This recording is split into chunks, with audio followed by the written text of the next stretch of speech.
J'aimerais parler de Tisha B'Av, puisque la semaine prochaine, jeudi prochain, ce sera Tisha B'Av. Tu racontes? Non, d'abord d'étudier Tisha B'Av. Pardon? Ça arrange certains, mais bon. Il y a certaines choses qu'on a le droit d'étudier à Tisha B'Av. Il y a un épisode qu'on ramène le jour de Tisha B'Av, un épisode triste et horrible.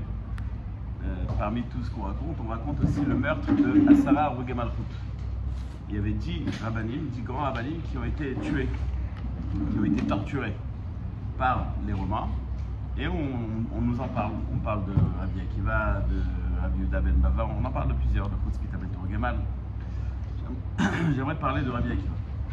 Le fameux Rabbi Akiva, qui est celui sur lequel Moshe avait dit « Pourquoi est-ce que tu donnes la Torah par moi? Donne la Torah par Rabbi Akiva. » Le fameux Rabbi Akiva, il y avait 24 000 élèves et a marqué notre histoire jusqu'à aujourd'hui. On continue à s'endeuiller sur le décès des 24 000 élèves de Rabbi Akiva. Donc Rabbi Akiva, très important.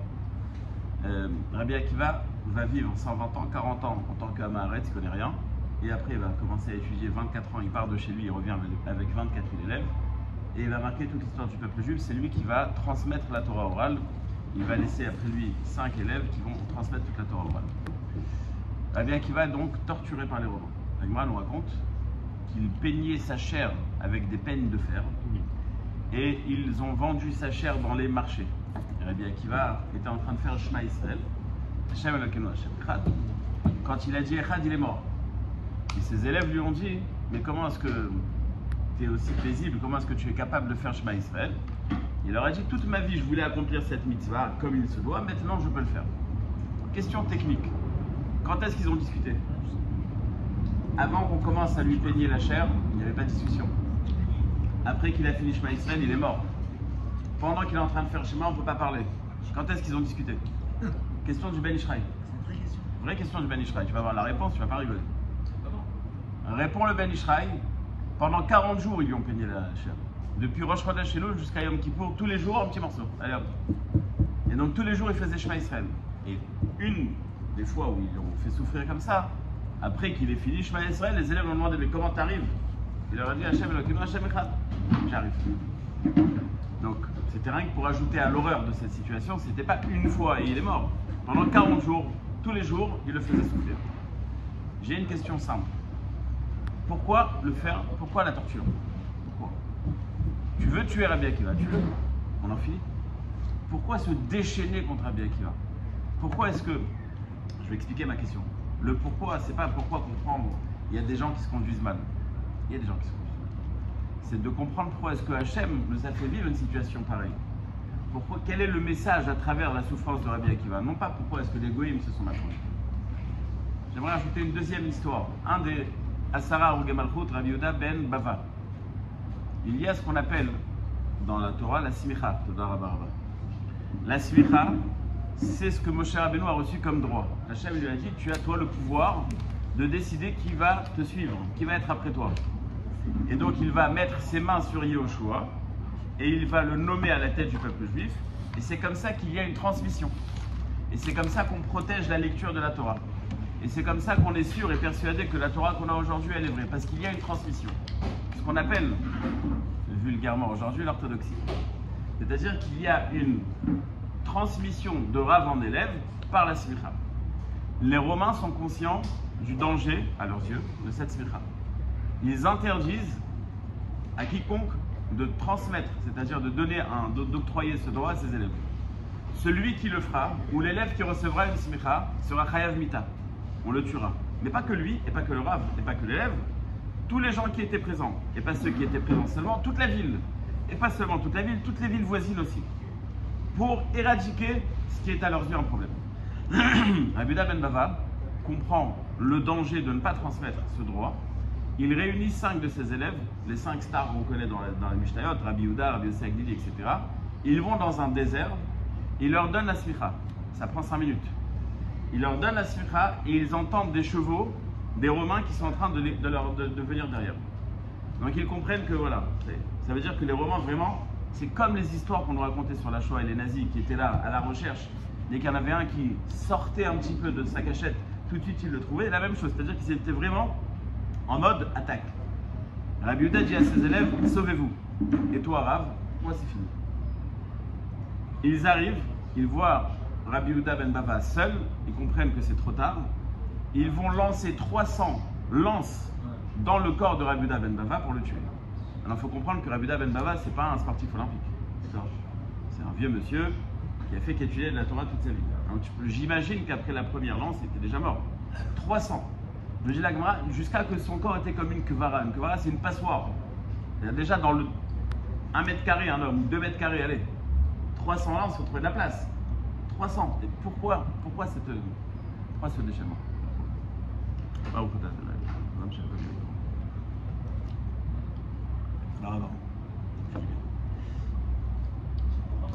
Pardon? Oui, bien sûr. À la boca, moi, c'est un problème pendant les 9 jours. Je le dis par cause d'enregistrement. Un problème de boire de l'alcool pendant les 9 jours. Donc c'est de l'eau. Et pour répondre à cette question, j'aimerais poser l'autre question comme d'habitude. Il y a un échange dans la Gemara qui est très intéressant.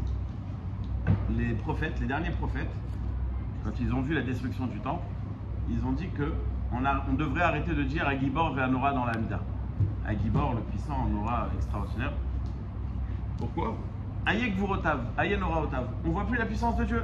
On a été exilé, on a détruit Beth Hamikdash, on ne voit plus la puissance de Dieu, on doit arrêter de le dire. Viennent Anshek Neset Agdola, ils disent pas du tout, il faut continuer à le dire. Pourquoi? Ben, il est toujours Gibor, il est toujours Nora, il est toujours très puissant. Où est-ce que je vois sa puissance? Il a été capable de ne pas réagir à ce que les Goïms nous ont fait. Je vous pose une question. Quel était leur échange? Est-ce qu'il y avait une marloquette entre eux? Est-ce que Dieu est puissant ou impotent? Non. C'est sûr que les Névim savaient que Dieu était puissant. Alors pourquoi est-ce qu'ils ont dit qu'il faut arrêter de le dire? Parce qu'on a une règle. On ne peut louer qu'Hachem que sur ce qui est visible. Sur l'invisible, on ne fait pas de louange. Tout simplement parce que premièrement, ça sonne faux. Et deuxièmement, si Béhémet, tu devais louer Hachem sur ce que tu ne vois pas, ben, tu ne devrais jamais t'arrêter. Parce qu'il y a tout le temps quoi louer. Quand il y a quelque chose qui sort de l'ordinaire, tu dis waouh, tu fais une bracha, Kochok voit Toma Leolam, c'est normal. Moi je ne dis pas toute la journée Kochok voit Toma Leolam, il y a des éclairs à Tahiti. Je ne l'ai pas vu. Et si tu devrais dire des louanges sur ce que tu n'as pas vu, tu ne devrais jamais t'arrêter. Donc tu ne peux louer Hachem que sur ce qui est visible. La question c'est la visibilité. Est-ce qu'on le voit, on ne le voit pas? Est-ce qu'aujourd'hui on le voit, on ne le voit pas? Les Névim nous disent non, on ne le voit pas. Il n'est plus là, il nous a fait partir d'Israël, il nous a fait souffrir, on ne le voit pas.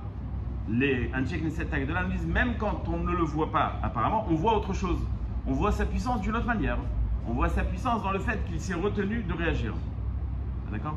On voit Hachem partout. Le fait de vivre, on voit Hachem. La nature, on voit Hachem. Donc, j'ai mal à comprendre que même que des Névim, au stade où ils sont élevés, ils puissent douter de la présence permanente d'Hachem et de la visibilité d'Hachem. De la visibilité.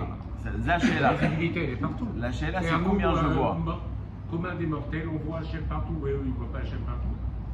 Comment on voit Hachem partout, c'est gentil. Mais combien on le voit? Combien on le voit? Je vois moi sans mes lunettes, je vois. Combien je le vois? Combien? Je vois. Pas à 100%. Donc ils te disent, il y a un problème. Je vais en parler tout de suite. Quand on voit par exemple je sais pas moi, une tragédie, quelque chose de tragique, on dit mais il est où Hachem? Comme beaucoup de gens te disent après la Shoah, mais il était où Dieu? Donc on le voit, on le voit pas. C'est exactement ce qui se passe après le premier exil, après le second exil. Mais il est où Hachem dans tout ça? Donc on sait qu'il est là, mais il n'est pas visible. Alors on te dit si, il est visible. Même ce niveau de visibilité est suffisant pour dire aux gens de continuer à dire.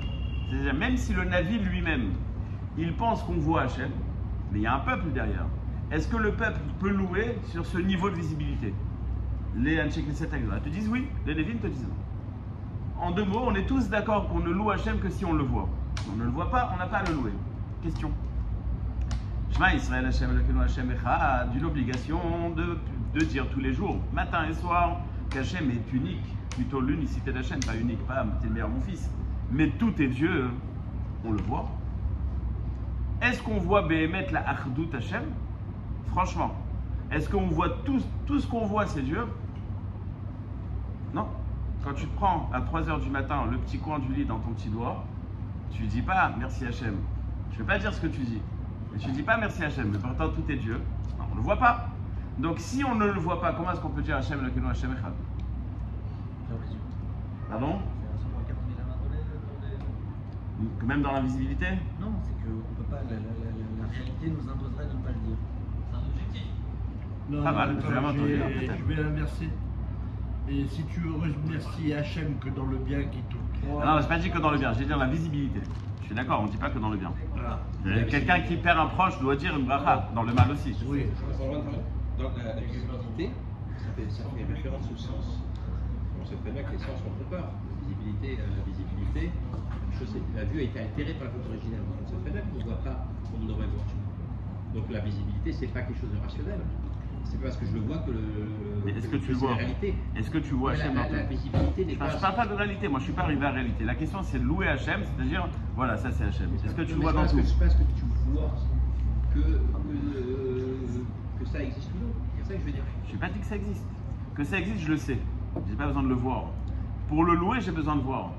Je sais qu'il y a la DAF qui m'attend Shabbat, mais je ne fais pas la bracha maintenant. Je ne fais pas Birkat Hamazon maintenant. Il faudra que je le goûte. Faut que je le goûte. Je sais qu'il y a des éclairs, mais je ne les ai pas vus. Je vais pas faire. Il y a des éclairs, je fais la bracha. Donc, comment est-ce qu'on peut louer Hachem sur le côté et sur la facette Echad? C'est un objectif. C'est un objectif. Si tu le répètes en fait tous les jours, etc., tu inclus en fait cette réalité plus en toi pour espérer genre le Ok. voir en C'est ça. Gamze Nachon. Je vais arriver à une réponse qui va. Mais Non, mais là, vous avez peut-être plus de raison. Je ne dis pas que. Il y a pas chez Zegam, Nachon.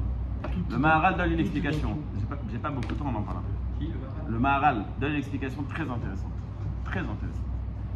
Il y a marqué dans le Passouk, Goy Echad Baaretz. Le peuple juif est Echad.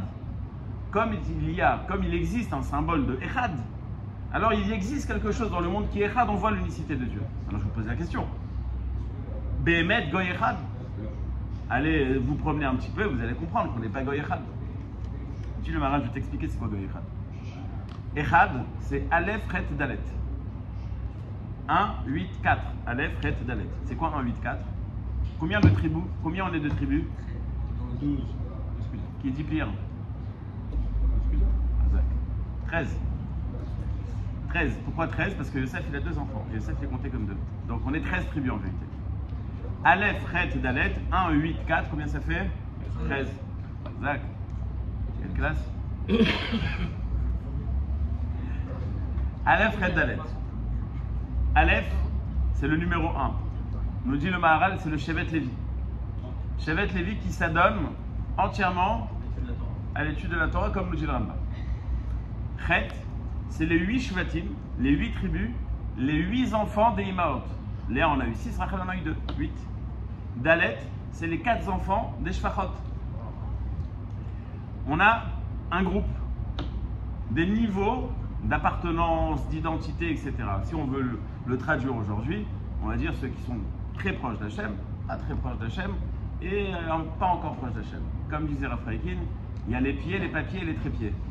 Comme c'est un polonais, ça ne veut pas dire pieux. Il y a les pieds, les trépieds et les papiers. il y a une chose que je ne comprends pas la manière dont vous développez les trucs. Vous dites que c'est les 4 enfants de. Des Shfachot. Pas les 4 points cardinaux. Les 8. Non, mais c'est-à-dire. Les 8 en fait quoi? Bientôt, Triataméti vous poserez la question directement au Maharal. Les 8 en fait quoi? Allez. Non mais. Ok. Ah, non mais je sais pas, je ne veux pas rentrer dans le. Il me reste 8 minutes. Oui, vas-y. Donc on a cette possibilité de Echad par un ordre établi. Lévi, grande majorité du peuple, minorité du peuple. Pied, papier, trépied. Ok? Quand il y a cet ordre qui est respecté et cette hiérarchie, il y a Echad. Quand il n'y a pas cette hiérarchie qui est respectée, il n'y a pas Echad. Maintenant j'explique ce que je veux dire quand je dis hiérarchie. Hiérarchie, ce n'est pas un pouvoir. Hiérarchie, c'est une échelle de valeur. Quand vous allez par exemple à l'enterrement du Rav Ovadia, du Rav Chaim Kanievski ou du Rav Eliashib, qui est défini comme une partie de la population, mais tu vas dans cet enterrement et tu vois toutes sortes de personnes, avec kippa, sans kippa, avec une kippa comme ça, avec une... Pourquoi est-ce que vous venez? C'est pas votre Rav? Non. Il y a quand même un respect, c'est-à-dire il y a le Aleph, nous on est le Chet ou le Dalet, mais on se sent lié au Aleph. Donc on va être associé à cette partie-là de la société. Qu'est-ce que tu fais dans la vie? Je travaille chez Google. Tu fais quoi? Je suis portier. Je travaille chez Google, mais t'es à la porte. Oui, mais je suis arrivé chez Google. Pas mal. Mais si tu dis non, moi le patron de Google il me plaît pas, ben, demain t'es viré. Tu ne fais plus partie de la société. Donc même si tu n'es pas dans le système, même si tu n'es pas en train de dire je vais faire exactement comme le Aleph, mais je suis associé à l'idée du Aleph, il y a Echad. Goy Echad Baaretz. S'il y a cette hiérarchie respectée, on en a déjà parlé une fois, Eda et Kahal. S'il y a cette hiérarchie acceptée, c'est-à-dire que les gens se disent je fais partie de ça, alors il y a Echad. Rabbi Akiva vit dans une période où il n'y a pas Echad. Nous je le sais. Parce que Rabbi Akiva était dans la période de la destruction du temple. Et où est-ce que ça a commencé? L'histoire de Kamsa et Bar Kamsa. Kamsa et Bar Kamsa, qu'est-ce qui s'est passé? Kamsa était l'invité de départ. Au final, c'est Bar Kamsa qui arrive. Alors celui qui a fait la soirée, il lui dit dégage. Il dit non, je suis prêt à payer ma part. Dégage. Je suis prêt à payer la moitié de la soirée. Dégage. Je suis prêt à payer toute la soirée. Dégage. Et il est vexé. Mais il n'est pas simplement vexé. Il se dit attends, il y avait des rabbinim là-bas. Pourquoi ils n'ont pas réagi? S'ils n'ont pas réagi, c'est qu'ils étaient d'accord que je me tape la honte. Je me posais la question pourquoi même ils n'ont pas réagi? Parce que même s'ils avaient réagi, personne n'aurait fait cas. C'est bien, vous pouvez rester dans votre bête Knesset, rester dans votre bête Midrash, va faire la lecture de la Torah, va me donner des questions, des réponses de halakha comme ça me chante et quand ça m'arrange, et c'est tout. Mais plus que ça, je ne veux pas t'écouter. Donc le Rav qui aurait fait une remarque, mais attention, ça ne se fait pas, c'est très grave, personne ne l'aurait écouté. Donc Rabbi Akiva il dit, Kol Yamai, toute ma vie, je voulais accomplir le Echad. Seulement pour accomplir le Echad, j'ai besoin que cette hiérarchie soit respectée, elle n'est pas respectée. Malgré la présence du Beth Amikdash. Malgré la présence du Beth Amikdash, bien sûr. Malgré, bien sûr, malgré. Zachela. Zabaya. Donc Rabbi Akiva dit à ses élèves, toute ma vie, j'ai voulu accomplir le Echad, mais je ne peux pas. Maintenant, je peux. Pourquoi est-ce que maintenant, je peux? On vit tous dans entre deux feux. On a le Yetzer Hara et le Yetzer Tov. On a le matériel et on a le spirituel. Et on a quelque chose qui va nous amener à douter de l'unicité d'Hachem. C'est-à-dire ces trois choses-là, en vérité, matériel, spirituel, Yetzer Hara, Yetzer Tov et la troisième chose dont je vais parler tout de suite, c'est des choses qui nous amènent à... On est toujours pris entre ce côté-là ou ce côté-là. Côté Hachem ou pas côté Hachem. Donc, est-ce qu'on va être au service d'Hachem ou pas? Le Yetzer Hara et le Yetzer Tov, le matériel et le spirituel, on peut servir Hachem avec son côté matériel. C'est ce qu'on fait. Manger, c'est servir Hachem, c'est matériel. Donner de la tzedaka, c'est servir Hachem, c'est matériel. Donc on va asservir le matériel pour servir Hachem. Yetzer Hara, Yetzer Tov. Par exemple, une personne qui s'énerve, si elle va canaliser ses nerfs sur, non pas s'énerver parce qu'elle a perdu 10 shekels, mais s'énerver parce qu'il y a une personne qui ne fait pas Shabbat, ça peut s'appeler servir Hachem avec son Yetzer Hara. Tout dépend de comment je vais utiliser mon Yetzer Tov et mon Yetzer Hara. Il y a une troisième chose. La Gemara nous raconte sur Elisha ben Avouya. Elisha ben Avouya était un très grand Talmid Chacham. Pardon? Acher, exact. Et à la fin, il a... Voilà. Pourquoi? La Gemara nous donne deux raisons différentes à deux endroits différents. Première raison qui ramène dans la Gemara de Sota, je crois. Il est monté dans les cieux. Il a vu un ange. On n'a pas le droit de dire son nom, dans la Gemara c'est marqué, qui ressemblait à Dieu. Il a dit, ah, donc il y a deux, en vérité, il y a deux pouvoirs, il y a Dieu, il y a lui, il y a deux dieux. Donc il a tourné il est parti. Autre histoire que la Gemara nous raconte, il a vu une fois un père qui a dit à son fils, tu vois là-bas les œufs, envoie la mer et prends les œufs. Le gosse monte, il tombe de l'échelle, il meurt. Il dit, c'est pas possible. Deux mitzvot où il y a marqué, si tu les fais, tu auras une longue vie. C'est pas possible que juste quand il a fait ces mitzvot, il est mort. Donc il n'y a pas de Dieu. Il faut se décider, c'est quoi l'histoire? C'est là ou c'est là? En vérité, c'est la même histoire. Il ne pouvait pas imaginer ce qu'on appelle l'unicité d'Hachem. C'est-à-dire que le bien et le mal, ça vient d'Hachem. De vivre le tzaddik vers l'eau, pour lui, c'était impossible. On le voit dans la vie de tous les jours. Tu vas voir une personne, tu te dis, mais ce type-là, c'est un tzaddik, c'est pas possible. Pourquoi il galère en Parnassa? Pourquoi est-ce qu'il a des problèmes de santé? Pourquoi ci et pourquoi ça? Et l'autre, le mec, il est en Bentley. Il arrive à la Sina Shabbat, tout le monde se lève devant lui, lui embrasse la main. Il n'y a rien, il n'y a pas de problème.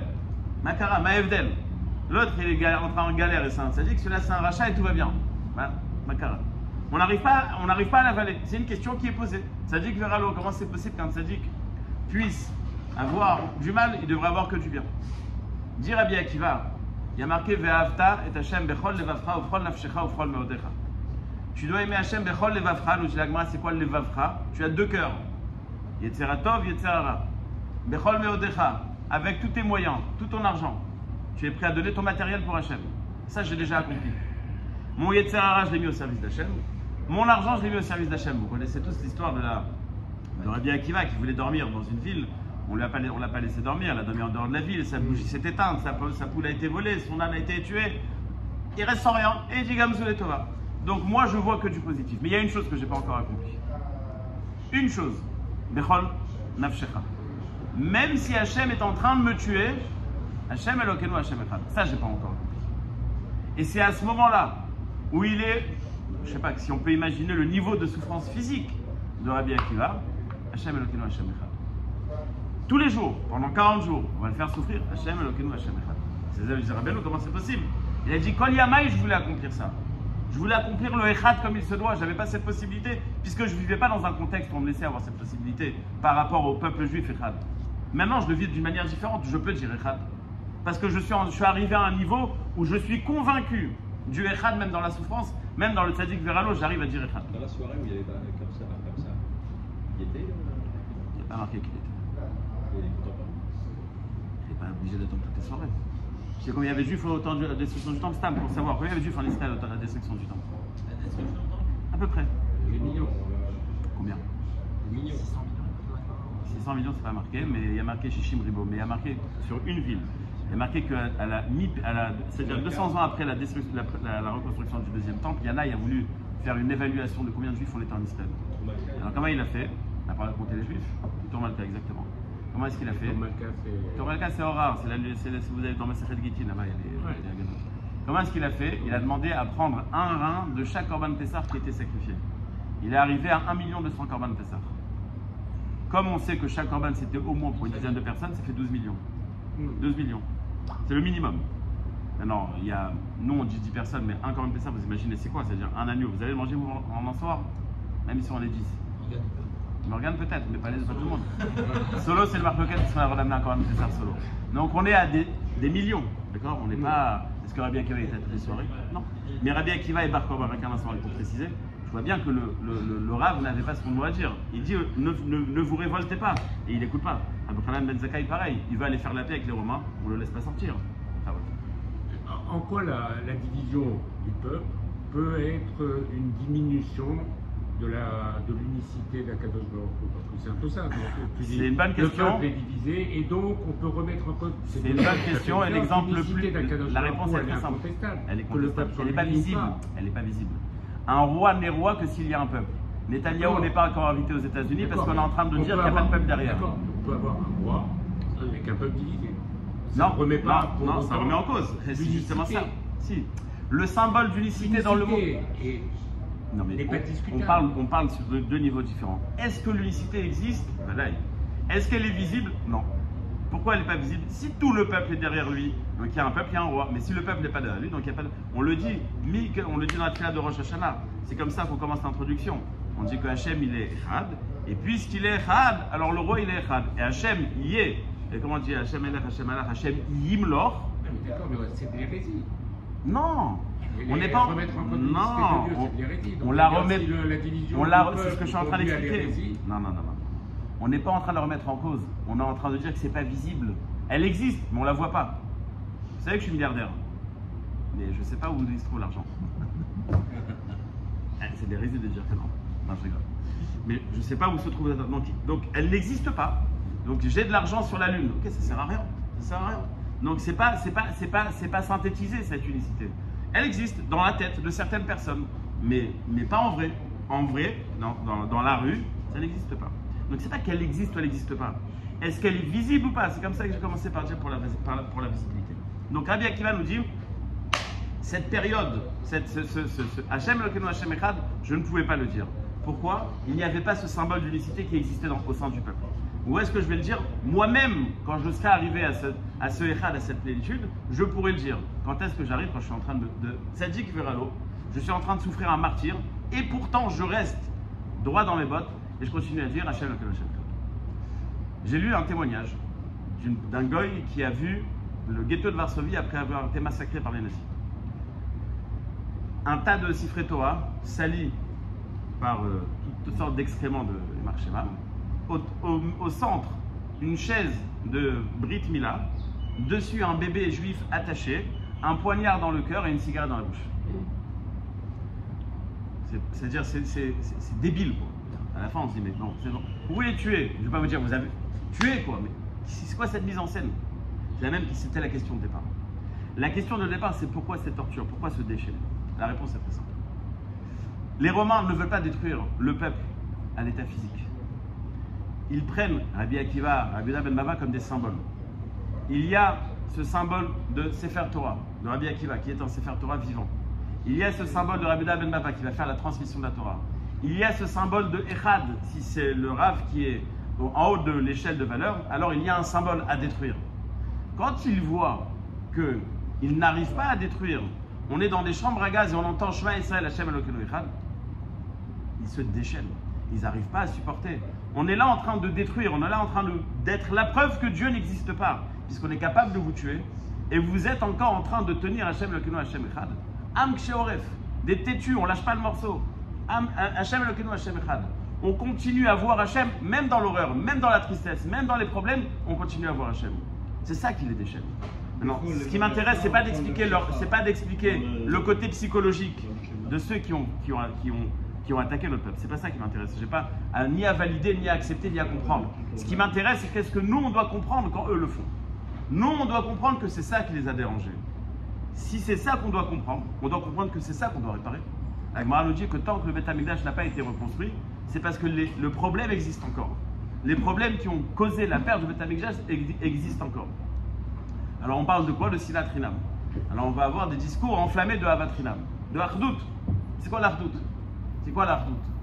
À quel prix l'Achdout? Dans les cours que je donne dans d'autres endroits, on a toujours des questions.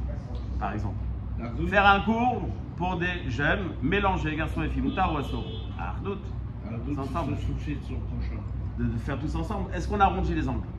Est-ce qu'on peut maintenant trouver, établir quelque chose qui va faciliter, peut-être on va faire... Non. Si tu règles pas, si tu ne respectes pas cette hiérarchie de Echad, Aleph, Red, Dalet, si tu ne respectes pas cette Torah au centre et tout le monde va être autour, alors ce sera le contraire de Echad. Mettez les lettres à l'envers, c'est Dacha, c'est repousser. L'aimant, Aleph, Red, Dalet, si tu le mets dans l'ordre, ça va s'aimanter et se coller. Mais si tu retournes les aimants, ça va s'éloigner. Pour établir la Achdout, on est obligé de rétablir cette hiérarchie. On n'est pas à jeûner cette année que le Mashiach arrive avant. Amen. Dans ce cas-là, maintenant les questions, excusez-moi, j'étais obligé. Le Rabbi envoie les shlichut de mettre les téphilines, la campagne des téphilines, comme il a fait dans la